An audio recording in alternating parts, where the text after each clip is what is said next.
Bem-vindos ao canal Audiolivros Brasil. Inscreva-se, deixe o like e comente o que achou do livro. Capítulo 10. Aluguel baixo, aposta alta. O confronto em Central Park South. Às vezes, ao perder uma batalha, você encontra uma nova maneira de vencer a guerra. Geralmente, é necessário apenas um pouco de tempo e sorte. Eu tive as duas coisas no Central Park South 100.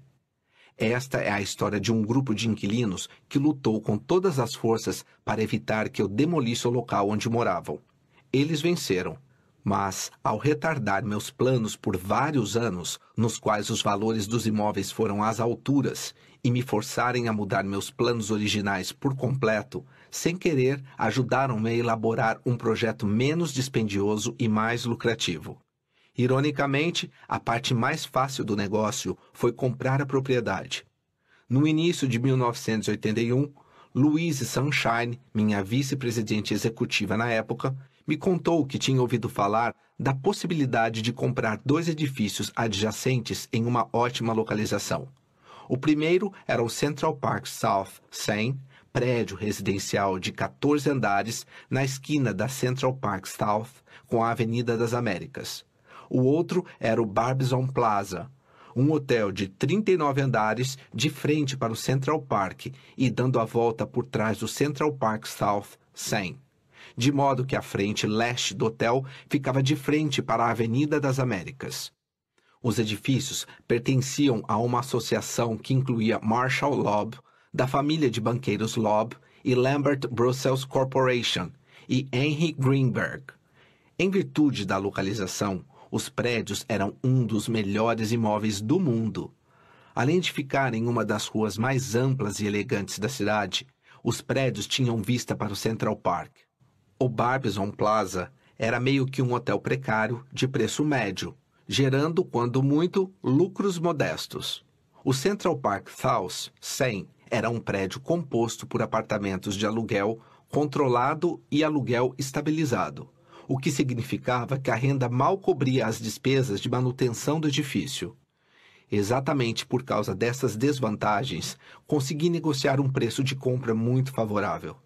Ajudou o fato de que as propriedades ainda não haviam sido colocadas à venda no mercado. Como não havia outros proponentes, foi muito mais fácil para mim argumentar que os problemas nos prédios reduziam seu valor.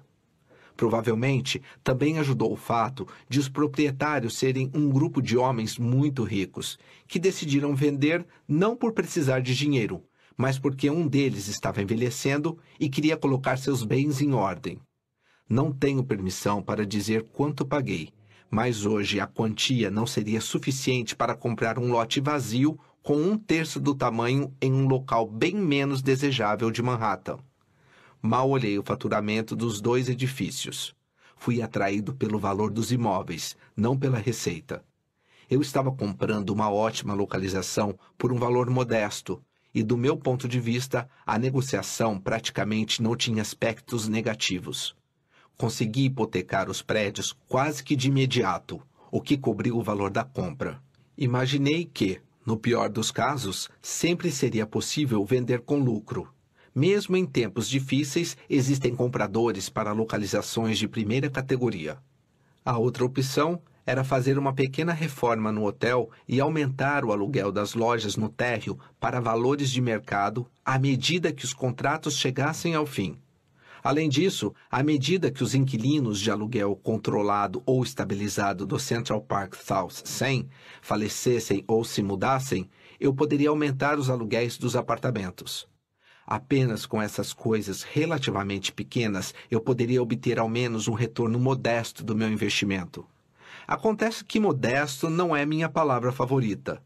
Eu acreditava que a forma de obter o máximo do local era colocar os 2 edifícios abaixo e construir uma enorme torre de condomínio de luxo, linda e moderna, no lugar deles. Havia 2 problemas nisso. O primeiro que identifiquei de saída é que não é fácil nem barato demolir um prédio de 44 andares como o Barbizon. Mesmo assim, eu tinha certeza de que os preços que poderíamos cobrar pelos novos apartamentos numa localização tão nobre mais do que justificariam quaisquer custos adicionais de demolição. O segundo problema, que não compreendi plenamente, a não ser muito mais tarde, é que é praticamente impossível desocupar legalmente um prédio cheio de apartamentos de aluguel controlado ou estabilizado. Eu sabia que alguns inquilinos com certeza resistiriam à mudança, mas calculei que o tempo estava a meu favor. Eu podia bancar a espera. Estava preparado para ser tão paciente e persistente o quanto fosse necessário. O que eu subestimei foi o quanto os inquilinos tinham a perder. Logo passei a entender um axioma simples. Quanto mais baixo o aluguel, maior o apartamento e melhor a localização. Mais as pessoas lutam para manter o que possuem. Não é uma grande dificuldade cogitar uma mudança se você mora em um apartamento medíocre num bairro de periferia. Do mesmo modo, se você paga valor de mercado pelo aluguel de um bom apartamento e pode encontrar outro comparável pelo mesmo preço, um pequeno incentivo financeiro geralmente vai incitar a mudança. Mas no Central Park South 100, muitos inquilinos lutavam pelo que havia de melhor em imóvel em Nova York. Apartamentos lindos, com pé direito alto, lareira e vista maravilhosa, em uma localização imbatível. E o mais importante, com aluguel controlado e estabilizado, eles desfrutavam de um dos maiores subsídios aleatórios do mundo livre. No mercado aberto, os apartamentos seriam alugados por até 10 vezes mais do que eles pagavam. Se eu fosse inquilino no Central Park South 100, teria liderado a luta contra qualquer um que tentasse me tirar de lá. Infelizmente, o aluguel controlado é um desastre para todos, exceto a minoria privilegiada protegida por ele. Tanto quanto qualquer outro fator isolado, o controle dos aluguéis é responsável pela crise habitacional desesperadora que assolou Nova York nos últimos 20 anos. Como vários programas fracassados do governo, o controle dos aluguéis surgiu de uma ideia decente que acabou surtindo efeito exatamente contrário ao pretendido. O controle dos aluguéis começou como política federal temporária em 1943. O governo congelou o aluguel de todos os apartamentos dos Estados Unidos como uma forma de proporcionar moradia acessível aos veteranos que retornavam. Feito isso, a lei foi revogada em 1948. Mas Nova York adotou uma lei própria de controle dos aluguéis em 1962. De acordo com a legislação municipal, qualquer residência construída antes de 1947 estava sujeita ao controle de aluguel. Na prática, a prefeitura criou um direito inalienável para 5 milhões de nova-iorquinos, ou seja, moradia de preço baixo. Parece uma beleza. O único problema é que a prefeitura não tinha intenção de arcar com custos. Em vez disso, forçou os senhorios a subsidiarem os inquilinos. Os custos com combustível, mão de obra e manutenção subiram constantemente, mas a prefeitura recusou-se a deixar os senhorios aumentarem os aluguéis para acompanhar a inflação, que dirá o valor de mercado. Quando os senhorios não conseguiram mais fazer face às despesas, começaram a abandonar seus edifícios. Entre 1960 e 1967, aproximadamente 300 mil unidades habitacionais foram abandonadas em Nova York. Os primeiros apartamentos a desaparecerem por abandono ou incêndio criminoso foram os dos piores bairros. Os apartamentos nesses prédios tinham os aluguéis mais baixos. Os senhorios, portanto, obtinham as menores margens de lucro e as menores condições de absorver os custos em alta. As outras vítimas foram os inquilinos pobres que moravam nesses prédios. Regiões inteiras do South Bronx e do Brooklyn viraram cidades fantasmas. A prefeitura, por sua vez, perdeu centenas de milhões de dólares em impostos prediais que os senhorios deixaram de pagar ao abandonarem seus prédios. Talvez a pior coisa do controle de aluguéis é que deixou de proteger as pessoas que mais precisavam. Os melhores apartamentos de aluguel controlado sempre foram valorizados e difíceis de achar, e gente com poder e dinheiro sempre teve mais acesso a eles. Durante o ano passado, William Tucker, um pesquisador e escritor independente, deu início à documentação de exemplos particularmente notáveis. Ele cita prédios como aquele na Central Park West com a Rua 73. Um projeto magnífico, possui apartamentos enormes, detalhes maravilhosos, um saguão de mármore lindo com pé direito duplo e, claro, vista deslumbrante. Não é de surpreender que gente com dinheiro e bom gosto queria morar ali. Mia Farrow, por exemplo, possui 10 cômodos com vista para o parque. Ela paga cerca de $2.000 mensais por um apartamento que poderia ser alugado por mais de $10.000 ao mês no mercado aberto. A cantora e compositora Carly Simon mora no mesmo prédio e paga cerca de $2.2 mil ao mês por seus 10 cômodos com vista para o parque. Descendo a rua, Tucker descobriu que Suzanne Farrow, no New York City Ballet, tem um duplex de 14 cômodos perto do Lincoln Center, pelo qual paga $1.000 por mês. William Vandal Helvel, advogado muito importante que foi embaixador das Nações Unidas no governo Jimmy Carter, paga menos de $650 por mês por um apartamento de 6 cômodos em um edifício incrível na Rua 72 Leste, perto da Quinta Avenida. Alistair Cook, personalidade da TV, paga cerca de $1.1 mil por um apartamento de 8 cômodos na Quinta Avenida. William Shawn, ex-editor da New Yorker, mora no mesmo prédio e paga $1.000 por seus 8 cômodos. O exemplo mais notório de todos talvez seja Ed Koch, prefeito de Nova York. Koch tem um belo apartamento de aluguel controlado de 3 cômodos com terraço em uma região linda do Greenwich Village. Paga $350 mensais, talvez 1/5 do que vale. O pior é que Koch nem mora em seu apartamento de aluguel controlado. Mora na Grace Mansion, residência oficial do prefeito. Diferentemente da maioria dos empreendedores, não defendo a eliminação do controle de aluguéis. Apenas penso que deve haver como verificar qualquer um que mora em um apartamento de aluguel controlado. Pessoas abaixo de determinada renda teriam o direito de manter seus apartamentos com o aluguel atual. Pessoas com renda acima de um determinado valor deveriam escolher entre pagar um aluguel proporcionalmente mais alto por seus apartamentos ou se mudar. A situação no Central Park South 100 é um exemplo perfeito. Logo após comprar o edifício, fiz uma pesquisa sobre a situação financeira dos inquilinos. O que descobri foi fascinante, mas não surpreendente.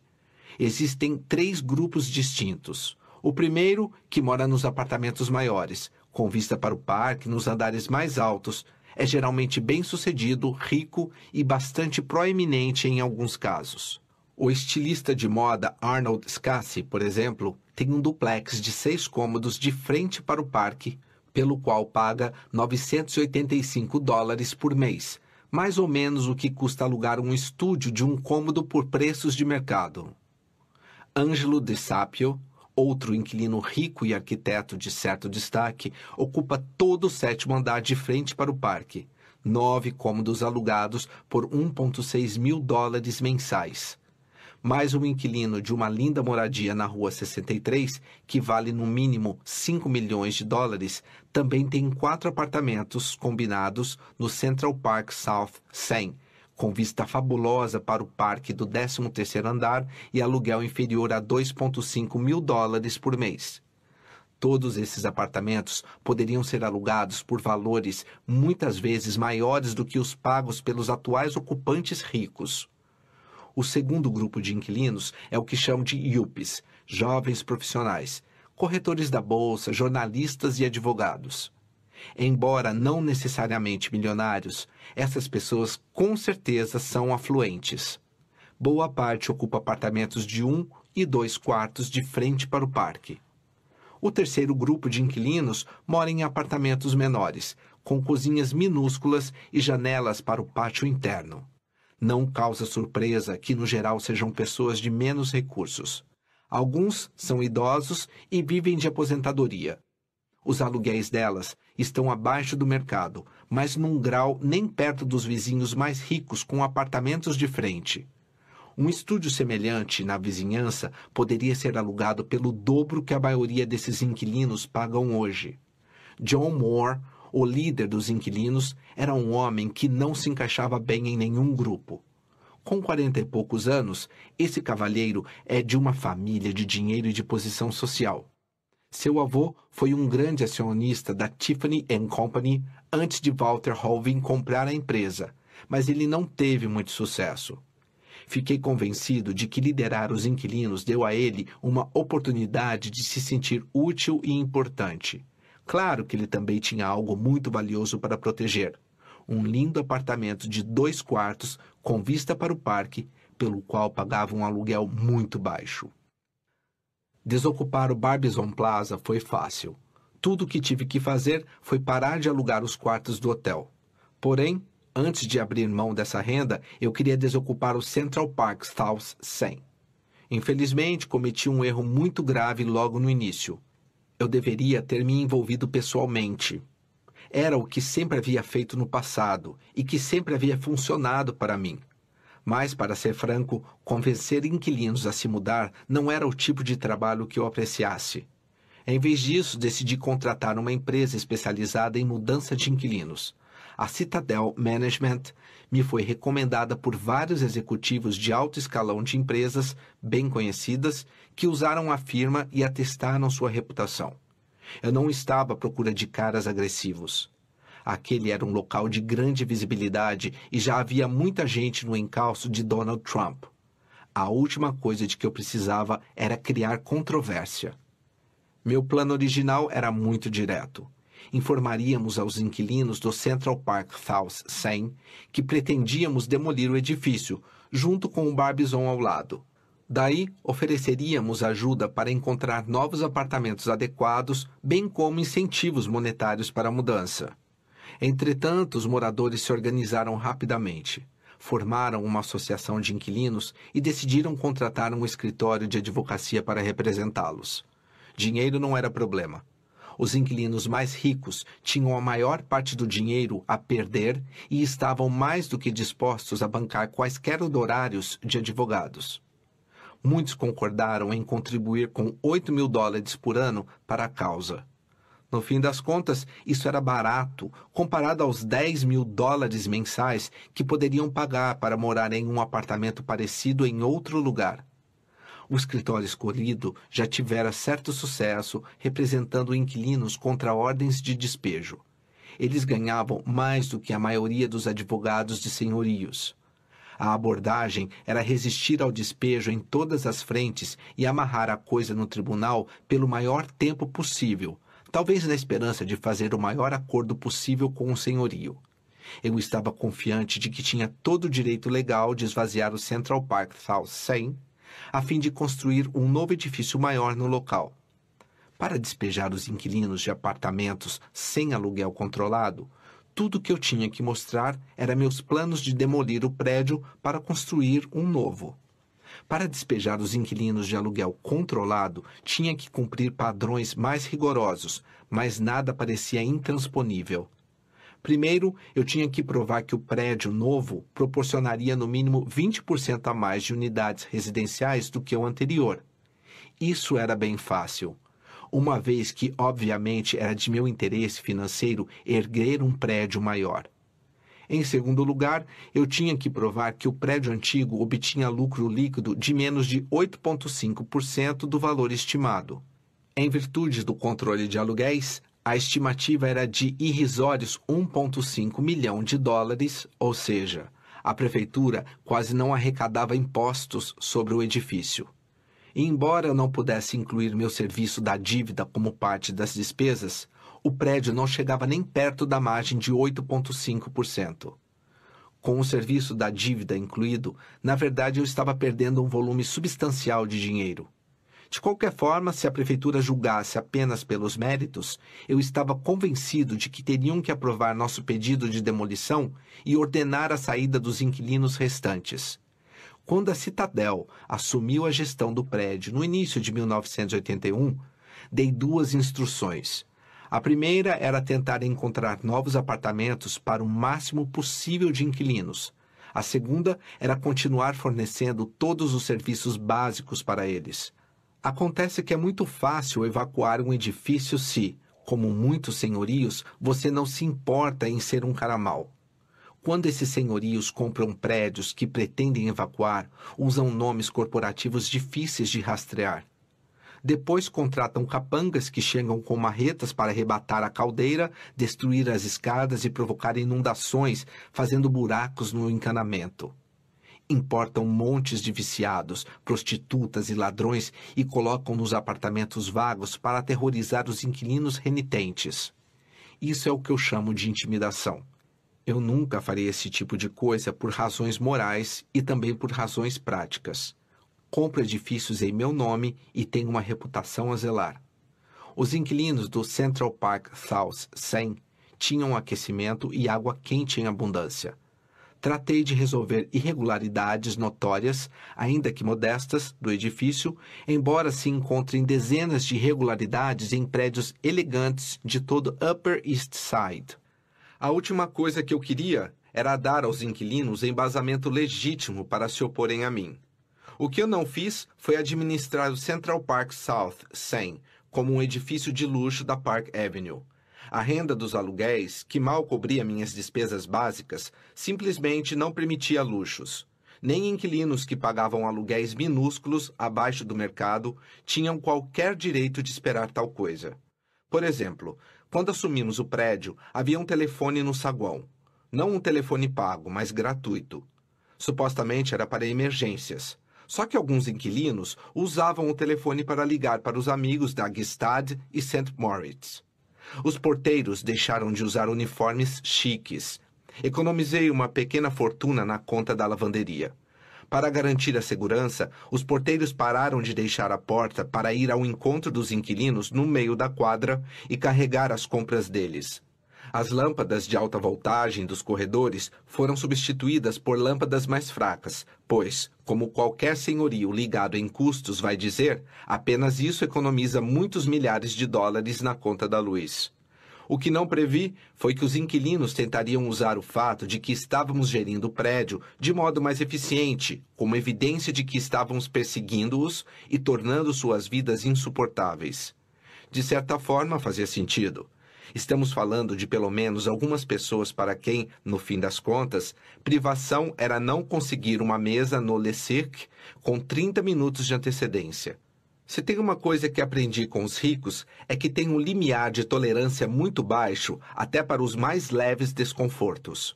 Os inquilinos encontraram um jeito de transformar até a nossa oferta de relocação em evidência de intimidação. Alegaram o uso de pressão intensa e persistente para fazer com que se mudassem. Na verdade, cada inquilino foi abordado com uma oferta de ajuda na relocação. Se nossa oferta era recusada, o que geralmente era o caso, uma vez que os inquilinos haviam combinado se opor a tudo, era isso. Alguns inquilinos até nos contaram terem saído advertidos pelo comitê de inquilinos a não considerar nossa oferta. A ironia é que bem que poderíamos ter conseguido oferecer alternativas melhores para os inquilinos que moravam nos apartamentos menos desejáveis. Não posso negar que alegar intimidação foi uma tática inteligente. Intimidação é uma palavra da moda em Nova York. Induz instantaneamente a uma imagem de senhorios perversos e inquilinos vitimizados. Se o advogado dos inquilinos conseguisse de alguma forma convencer um júri compreensivo, provavelmente inquilinos, de que o caso de intimidação tinha mérito, nosso pedido de demolição seria automaticamente negado. Os inquilinos do Central Park 100 não teriam que se mudar. Nesse meio tempo, produziriam muita propaganda negativa a meu respeito por simplesmente alegar que eu os estava intimidando. O fato de eu negar as acusações apenas deixaria a história ainda mais saborosa. Infelizmente, fizemos várias jogadas que favoreceram os inquilinos. Por exemplo, decidimos entrar com a ação de despejo contra qualquer inquilino do Central Park South 100 em atraso significativo do aluguel ou que não usava o apartamento como residência principal, como exigia a lei. Senhorios por toda a cidade tomam essa medida todos os dias. É perfeitamente legítimo e ganhamos em vários casos. Estupidamente, também fizemos diversas acusações falhas. Em uma delas, por exemplo, alegamos que o inquilino não havia pagado o aluguel. Só que ele tinha o comprovante do cheque descontado como prova e o pagamento simplesmente não havia sido registrado pela Citadel. Quando perceberam um erro, disseram ao inquilino que retirariam a ação se ele apresentasse o cheque. Àquela altura, porém, o advogado dos inquilinos viu uma oportunidade perfeita para provar seu argumento. O inquilino recusou-se a apresentar o cheque e, obviamente, perdemos no tribunal. Em outra ocasião, não notificamos o inquilino com tempo suficiente sobre o processo de despejo iminente. Nosso caso era legítimo, mas o tribunal decidiu que deveríamos saber que a lei havia mudado recentemente para exigir prazo maior. Outro erro foi lacrar as janelas dos apartamentos vagos. Acontece que é exatamente o que a prefeitura faz com seus apartamentos vazios para protegê-los de vandalismo. Só que a prefeitura não é dona de prédios em Central Park South. Teria sido mais inteligente e nos poupado de muita dor de cabeça desde o início ter elaborado um jeito melhor de lidar com as janelas. Nada gerou tanta controvérsia quanto minha oferta de proporcionar moradia para o sem-teto no Central Park South 100. Lá no verão de 1982, cerca de um ano depois de eu ter assumido o edifício, o problema dos moradores de rua em Nova York começava a ganhar muita atenção. Certa manhã, depois de passar por muita gente sem teto dormindo nos bancos do Central Park, tive uma ideia. Eu tinha mais de uma dúzia de apartamentos vagos no Central Park South 100. Como eu ainda planejava demolir o edifício, não tinha a intenção de ocupá-lo com inquilinos permanentes. Pensei, por que não oferecer à prefeitura para serem usados pelos sem-teto em caráter temporário? Não vou fingir que me dei ao trabalho de imaginar como os inquilinos muito ricos do Central Park South 100 se sentiriam tendo que viver por um tempo junto com pessoas menos afortunadas. Ao mesmo tempo, achava sinceramente uma vergonha não usar uns apartamentos vazios quando as ruas estavam cheias de gente sem moradia. Quase que de imediato, colunistas e editorialistas criticaram minha oferta.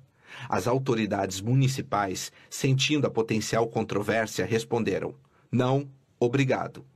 Não contribuiu para fazer minha oferta parecer sincera quando um colunista escreveu uma história contando que, posteriormente, eu havia recusado o pedido de um grupo que representava refugiados poloneses para usar os apartamentos. Na verdade, àquela altura, eu havia reconsiderado o conceito todo. Meus advogados haviam pesquisado e concluído que, se eu permitisse que qualquer um se mudasse para os apartamentos, mesmo em caráter temporário, seria mais difícil que nunca os remover legalmente. Era só o que me faltava. Só que dizer isso publicamente poderia piorar uma situação ruim. Em vez disso, não falei nada, o que não foi lá muito melhor. Não foi uma das minhas melhores experiências com a imprensa, mas me ensinou uma coisa. Não se age por impulso, nem mesmo por impulso caridoso, a menos que se tenha considerado o aspecto negativo. No início de 1984, um grupo de inquilinos foi à justiça e prestou queixa oficial de intimidação.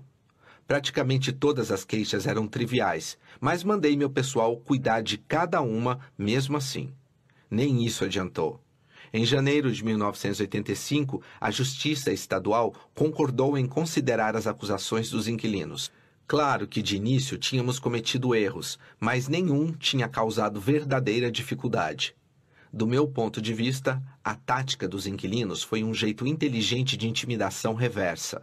Eles sabiam que não houvera intimidação de verdade. O caso era um estratagema para conservar seus apartamentos de pechincha, ou no mínimo extrair de mim um acordo vultuoso. A comissão dos inquilinos orquestrou a campanha. Quase 50 inquilinos participaram da ação de intimidação, e todos apresentaram uma lista idêntica de queixas padronizada. Inclusive, concluíram as cartas com a mesma frase: Donald Trump é o tio Patinhas dos tempos modernos. Quando meus advogados fizeram uma pesquisa adicional, descobriram uma coisa muito interessante. Vários dos inquilinos mais ricos vinham apresentando o mesmo tipo de queixas junto aos órgãos municipais nos últimos 10, 20 ou até 30 anos, invariavelmente acompanhadas de um pedido de redução do aluguel. Os inquilinos do Central Park South 100 Eram especialistas mundiais na arte de viver em alto padrão por muito pouco. Só que os inquilinos não calcularam que eu não sou daquele tipo de senhorio que releva para evitar publicidade negativa ou para economizar uma mixaria, especialmente quando considero as acusações injustas. Reagir poderia aumentar minhas despesas judiciais e até me fazer repensar a estratégia. Mas o que não estava a fim de permitir era ser chantageado a fechar um acordo ridículo. Algumas coisas saíram como eu queria. A mais importante foi o valor dos imóveis em Nova York, que havia subido constantemente desde 1974, mas que em 1981, na época em que comprei os 2 prédios em Central Park South, finalmente deu uma parada. Nos 2 anos seguintes, eu que originalmente esperava concluir a construção de meu prédio, o mercado de fato teve um declínio. Muita gente pensou que o grande boom estava encerrado. Porém, em 1984, o mercado retomou a alta com força. A economia estava cambaleando. No outono de 1981, o preço médio por cômodo num condomínio chegou a alcançar até $93 mil. No início de 1983, caiu até $67 mil. Mas ali por janeiro de 1985, quando meu confronto com os inquilinos estava chegando ao auge, o valor médio por cômodo tinha pulado para até $124 mil. Para resumir, enquanto os inquilinos faziam o que podiam para me retardar, os imóveis em Nova York quase dobravam de valor.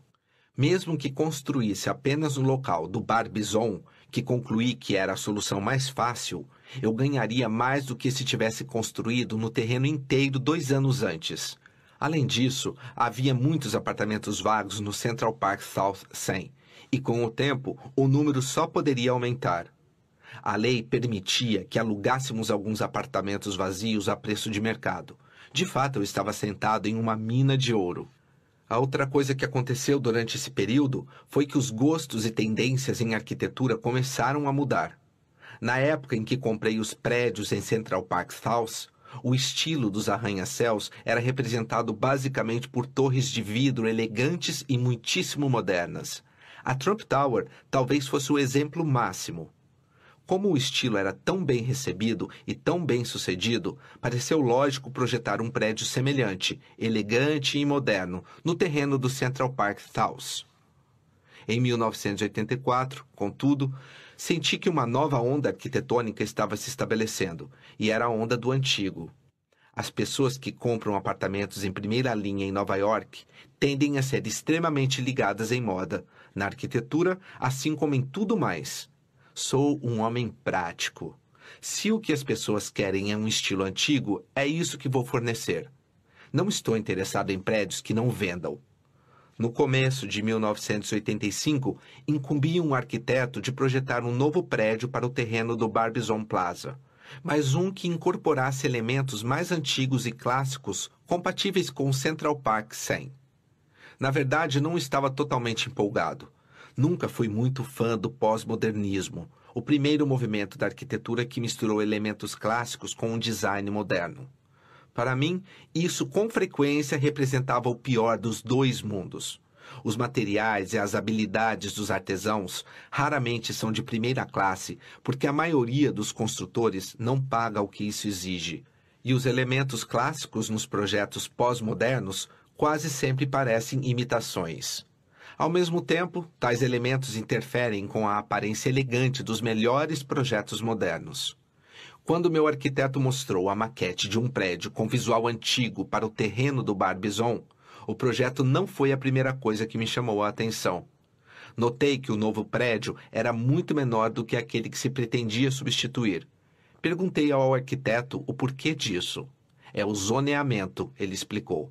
Quando o Bar Bison foi construído, não havia restrições de tamanho. Agora que o zoneamento é muito mais restrito, não é mais permitido construir um prédio tão grande naquele local.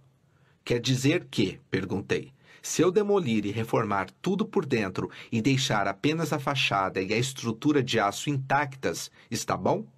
Mas caso bote o prédio velho abaixo, tem que substituí-lo por um muito menor e menos impactante? Ele respondeu, Sim, Sr. Trump, é isso mesmo. Sendo assim, perguntei, por que devemos derrubar um prédio velho para construir um novo que terá menos da metade do tamanho, não terá um visual nem de longe tão bom quanto o antigo e custará muito mais? Simples, Sr. Trump, disse ele. É que as janelas do Barbizon são muito pequenas para um prédio residencial de luxo. A solução era óbvia: deixar o edifício intacto, mas fazer aberturas maiores e ampliar as janelas. Por coincidência, meu gosto estava mudando. Eu estava começando a apreciar os detalhes e a elegância de certos prédios antigos maravilhosos, entre eles os dois que eu havia comprado em Central Park South. Também comecei a perceber o quanto eles faziam parte do skyline de Central Park South. Nossa estimativa preliminar para demolir o Barbizon e erguer uma nova estrutura em seu lugar era de 250 milhões de dólares. Quando orçamos a obra para demolir e reconstruir o interior e ampliar todas as janelas, chegamos a uma estimativa de 100 milhões de dólares para o trabalho todo. Apenas o custo para tentar fazer uma réplica de minha característica favorita do Barbizon, o magnífico arremate de pedra no topo, era de 10 milhões de dólares. Mesmo assim, nunca seria comparável à original. Reformar não era apenas o melhor em termos de custo, era também uma decisão melhor em termos de design. Um último fator contribuiu para a completa reviravolta de transação. Há anos eu tentava comprar o St. Moritz Hotel, bem ao lado do Central Park South 100. Os vendedores eram Henry Hensley e Lawrence Vian, dois dos maiores nomes do mercado imobiliário de todos os tempos. O problema sempre foi o custo. Eles pediam um preço enorme pelo hotel, que eu acreditava estar acima do que o rendimento do hotel justificaria. Eles fizeram acordos com outros compradores em várias ocasiões, provavelmente pelo que queriam, só que os acordos desandaram antes de serem fechados. Já vi isso acontecer repetidas vezes com pessoas que oferecem um valor lá em cima por uma propriedade. Eles têm um olho maior que o bolso e acabam voltando atrás. Depois de observar o processo repetir-se diversas vezes, liguei para Henry Hensley e disse: gostaria muito de comprar o St. Moritz, e no meu caso, você sabe que a negociação iria até o fim, mas não quero pagar o preço que vocês têm em mente. E ele falou: bem, o valor que você oferece é baixo demais. Negociamos de lá para cá e finalmente concordamos com um preço que considerei justo, baseado no rendimento do hotel. Mas eu tinha uma carta na manga: os 1,4 mil apartamentos do Barbizon Plaza na porta ao lado. Eu não havia contado para ninguém, mas meu plano era fechar o Barbizon tão logo comprasse o St. Moritz. A lógica era simples. Ao fechar o Barbizon, poderia transferir Charles Frauenfeld, um ótimo gerente de hotéis, e todos os melhores de sua equipe para o St. Moritz. Além disso, muitos clientes do Barbizon inevitavelmente iriam junto, pois o St. Moritz era o único outro hotel de preço moderado em Central Park South. Embora, obviamente, soubesse que perderia alguns clientes ao fechar o Barbizon, conseguiria muito no St. Moritz. Calculei que a ocupação e a receita do St. Moritz, no mínimo, aumentariam 25% praticamente da noite para o dia. Os bancos aparentemente concordavam. Quando comecei a ir atrás de financiamento para a compra, de imediato consegui uma promessa de 6 milhões de dólares acima do meu preço de compra. Em suma, consegui comprar o St. Moritz sem botar dinheiro algum, e acabei com 6 milhões de dólares para botar do meu bolso. No fechamento, quando Harry Hensley folheou a papelada, reparou no montante da minha hipoteca. Ele não ficou nada contente. Mas a venda também foi um grande negócio para Harry e Larry. Afinal de contas, praticamente não haviam pagado nada para comprar o hotel anos atrás. Assumi o St. Moritz em setembro de 1985 e fechei o Barbizon logo depois. No primeiro ano, os negócios do St. Moritz cresceram 31%, um pouco mais do que eu havia previsto. E em virtude de uma gestão mais eficiente, a margem de lucro quase quadriplicou. A única questão remanescente que eu enfrentava era a ação de intimidação do Central Park South 100. Como eu não tinha mais a intenção de desocupar e demolir o prédio, uma decisão de intimidação não mais ameaçava meus planos. Mesmo assim, vários advogados meus insistiram num acordo só para resolver uma situação desagradável. Sugeriram especificamente trabalhar num acordo para que os inquilinos desistissem do processo de intimidação em troca de eu vender o prédio inteiro a eles por 10 milhões de dólares. À primeira vista, não era um mau negócio para mim. Baseado no preço da compra original, eu obteria um lucro bastante substancial vendendo o Central Park South por 10 milhões de dólares. Mas, no fim, eu disse não. Dado o meu temperamento, eu simplesmente não conseguia aceitar a ideia de que os inquilinos usassem acusações de intimidação como um trunfo para poder comprar um prédio por preço abaixo do valor do mercado. Foi aí que os inquilinos e seus advogados sofreram uma tremenda perda provocada por eles mesmos. Hoje em dia, quase todo mundo quer comprar seu apartamento em Nova York. Nesse ínterim, a ação empacou dos tribunais.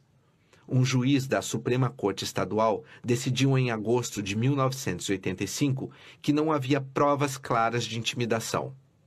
Em dezembro de 1986, a Divisão de Apelação da Suprema Corte Estadual manteve por unanimidade a decisão do tribunal. Os advogados continuavam a falar em acordo. Enfim, no tribunal de 1986, quase todos os inquilinos concordaram em retirar quaisquer queixas adicionais.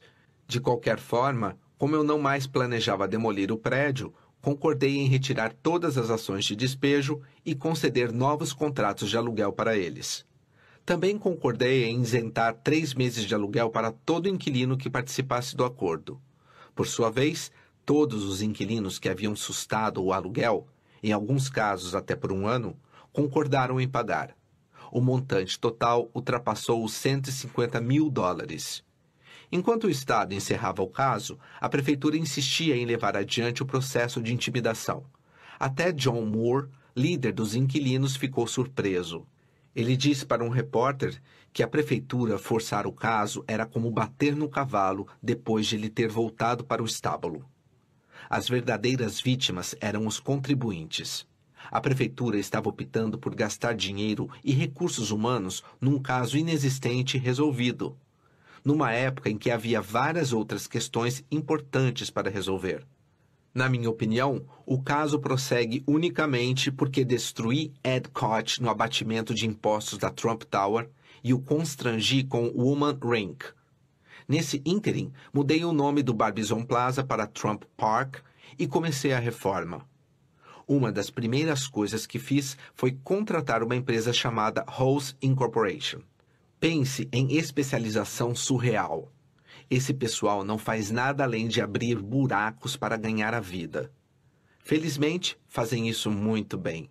Em questão de semanas, transformaram as janelinhas do Barbizon em enormes janelões fixos. Essas aberturas em si eram imensamente valiosas, pois uma vista maravilhosa vale uma pequena fortuna. Em um mercado prestes a ser inundado por novos edifícios, tínhamos algo único a oferecer: o melhor do velho e do novo.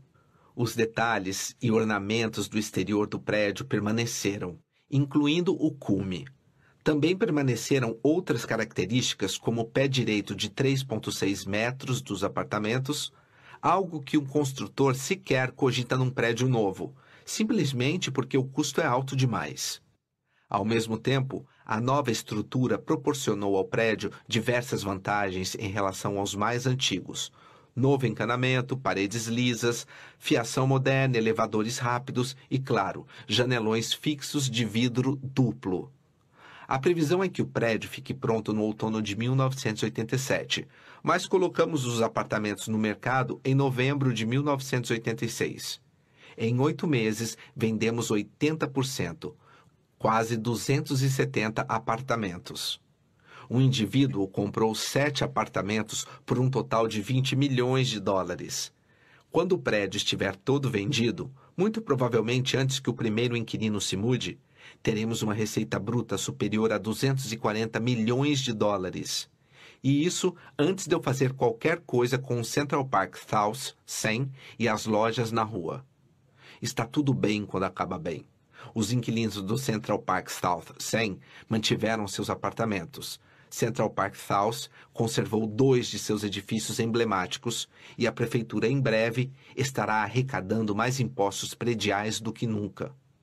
Quanto a mim, acabei com um lucro de mais de 100 milhões de dólares em um negócio que muita gente pensou que redundaria em perda total. E tudo, em grande parte, porque os inquilinos deram jeito de me deter.